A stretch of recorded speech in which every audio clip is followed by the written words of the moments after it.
Ariel and Neil were already in their 60s. Both their children were married and starting their own families. But Ariel felt that something was missing, and she decided to visit their old fertility doctor to see if they could have another baby.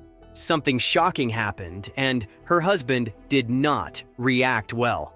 Being grandparents is going to be way more fun than being parents, don't you think? Neil asked his wife, Ariel. They were both in their 60s, and their eldest child, Christina, had just had a baby. Meanwhile, their son Derek was expecting a baby with his wife, so they were about to be swimming in babies. Yeah, sure, I think so, Ariel answered, pursing her lips and thinking about something she had done. Of course, she was excited about her grandbabies, but she thought about having another child of their own.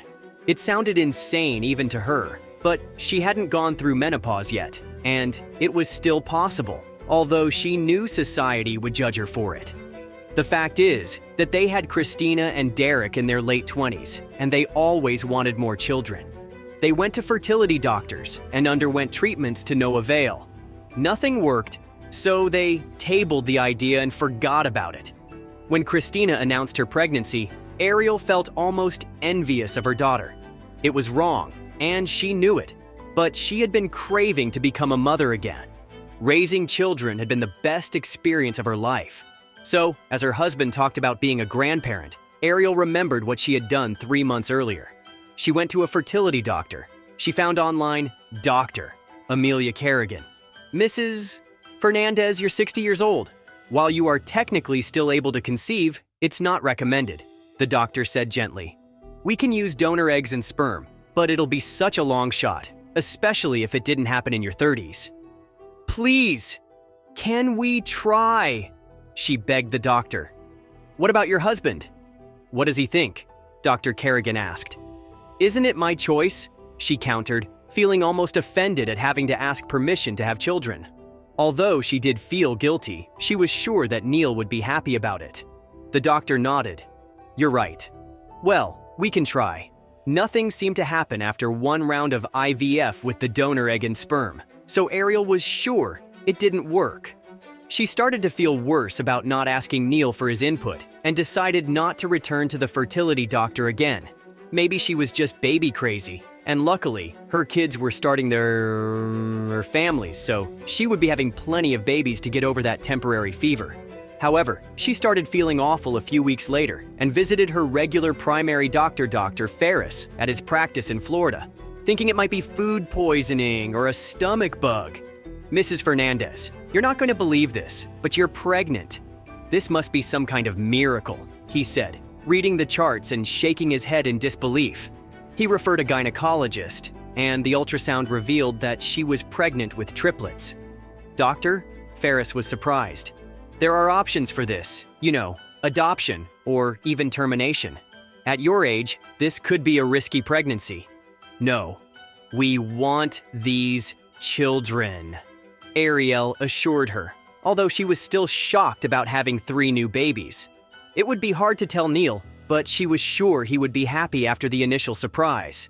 Neil, I just used donor sperm and eggs, but you are still a father. These are our children, Ariel responded, getting angry at the insinuation. No, they are not. These are your kids. He shouted some more, but he had to catch his breath and sit back down on the table. When he calmed down some, he spoke up. You need to get out of the house. You are not the woman I married all those years ago. I can't even look at you. You can't be serious. I'm your wife, and I'm pregnant. I don't care. Get out, Ariel. I'm serious, he stated quietly and stormed out of the house. Ariel didn't know what else to do, so she packed a small suitcase while crying and went to Derek's house. She explained everything to him and his wife, and he was understandably upset. Mom, Dad is not entirely wrong. You did this without him. It was wrong. But his reaction is even more shocking. Her son said after she finished explaining everything through heavy tears. I know, but it's done. I can't believe what he said to me, Ariel wailed, and Derek's wife, Melissa, held her hand. Don't worry, I'll talk to him, and you can stay with us for as long as you need, Derek reassured her. Despite his efforts, Derek could not convince his father to forgive Ariel, and eventually, Ariel herself became angry at her husband. She went to a lawyer and started discussing divorce. Christina tried to mediate with her parents, but she didn't have much time with a newborn baby. Eventually, she and Derek accepted that their parents were separating for good, and Derek and Melissa moved Ariel permanently into their house. They went through pregnancy together, and eventually, 4 kids were born in that house. It was loud and hectic, but Derek hired 2 nannies, and he loved the idea of so much family under one roof. Since his father was not going to step up for his triplet siblings, he would be there for them every step of the way. He loved every moment of being a parent and being an older brother to those babies. Christina and Derek only talked to their dad sporadically. They realized that both parents were wrong in many ways, but their mother had just delivered 3 children at 60, and those babies were miracles. During their last phone call, Derek told Neil, "Dad, once you see those babies, you'll understand that family is all that matters." "So, if you're taking her side," Neil demanded to know, his voice dripping anger. "It's not about sides. It's about doing the right thing. Mom and my siblings need us. You would change your mind if you just met them too," Derek replied, exasperated and thinking his father was losing out on this experience. A few months later, Ariel was pushing her 3 children on a special stroller through the park. And Neil had been reading the paper on one of the benches when their eyes met, and he looked at the stroller. She couldn't move. Their divorce was moving along, but it was not final yet. Finally, Neil stood up and walked to her.